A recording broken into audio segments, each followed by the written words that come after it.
Slow. Go. In 1954, following the defeat of Japan in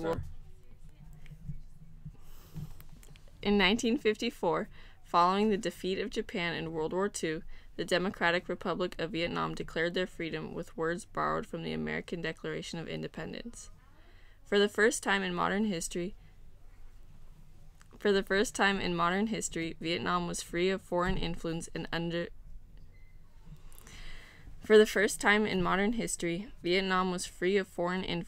united under Ho Chi Minh, a communist wartime leader with a strong national following. In the context of the Cold War conflict at the time, the United States took a stance in opposition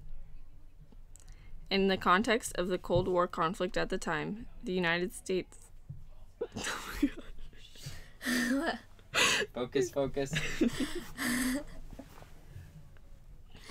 You got it.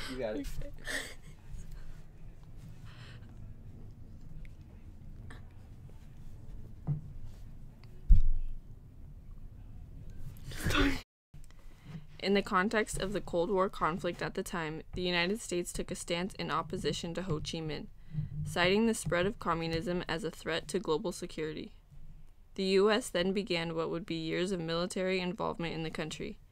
As John Kennedy declared at his presidential inauguration, "We shall pay any price, bear any burden, meet any hardship, support any friend, or oppose any foe to assure the survival and success of liberty." But while war was being waged in Indochina to fight for these ideals, questions about these same things at home in America were being brought up in the explosion of the civil rights movement. Before long, the means by which America's government was waging the Vietnam War was in stark contrast with the ideals they claimed to be fighting for. Nice. Go ahead. In 1967, Martin Luther King spoke to his congregation. "The war is doing far more than devastating the hopes of the poor at home. It is sending their sons and their brothers and their husbands to fight and die in extraordinarily high proportions relative to the rest of the population. We are taking black young men who have been crippled by our society and sending them 8,000 miles away to fight for freedoms in Southeast Asia." Do it. During the Vietnam era, the American dream was being demolished. By implementing a draft to recruit the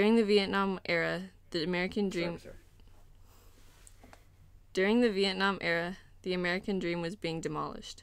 By implementing a draft to recruit the manpower needed for the ongoing combat, the government was forcing young males to go to war, taking away their freedom. The draft affected many males that couldn't afford to avoid the draft by enrolling in college or buying other excuses. The men who were drafted were predominantly in the middle and lower classes and were disproportionately African American. This caused many Americans to become upset, as while their country was fighting for freedom in Vietnam, freedom in their own country was scarce. Americans began to rebel against the government, fighting for their freedom. Opposition to the war was growing, and they were furious that the government was forcing people to go. Americans used protests to express their opinions, trying to change the actions of the government. Out of these protests came the music. Music was a big part of the Vietnam-era resistance. Many concerts, such as Woodstock, gathered thousands of people for peace and music. Music became a rallying point for people sharing a common sentiment against the war and came to serve as a unifying thread between anti-draft protesters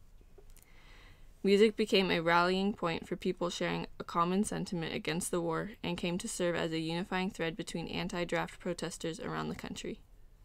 Nice. Go for it.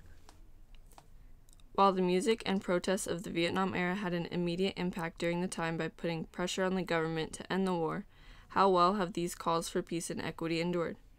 Many anti-war protests are still being organized today in response to the wars in Iraq and Afghanistan that have been going on for many years. Many are still fighting to change the government's opinions and actions related to these wars. The tragedy of war still affects many of us today, but music is always there to help us organize against it. It offers us a voice and an opportunity to connect with others around hope and peace. To connect with others around hope and peace. Yes. Say it. Thank you for agreeing, but I want you to read it like that. Oh. It offers us a voice. It offers us a voice and an opportunity to connect with others around hope and peace.